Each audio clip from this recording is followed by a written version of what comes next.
পুলি পিঠার ক্ষীরা করব, তার জন্য তিলটা আগে ভেজে নিচ্ছি। ভাজা হয়ে গেছে, নামিয়ে নেব। তিলটাকে আমি মিক্সিতে দিয়ে আধা গুঁড়ো করে নিয়েছি। এইবার আমি কড়াইতে সামান্য একটু জল দিয়েছি আর গুড়গুলো দিয়ে দেব। এখানে 1.5 কেজি গুড় এনেছিল, নলেন গুড়, খুব ভালো, গুড়টা খুব ভালো।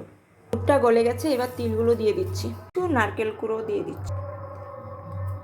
বেশি জাল দেবো না, না হলে নাড়ুর মতো হয়ে যাবে, শক্ত হয়ে যাবে। উনুনটা আমি অফ করে দিলাম, নামিয়ে নিয়েছি।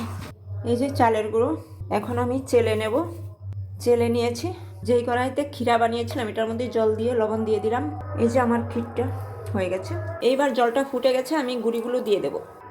গুঁড়িগুলো এবার মিশিয়ে নেব, আর একটু ঠান্ডা হলে মেখে নেব, আবার বেশি ঠান্ডা হয়ে গেলে দলা দলা হয়ে যাবে। এইবার মেখে নিচ্ছি। আমার পিঠে বানানো শেষ। এইবার এই পিঠেগুলো সেদ্ধ করব।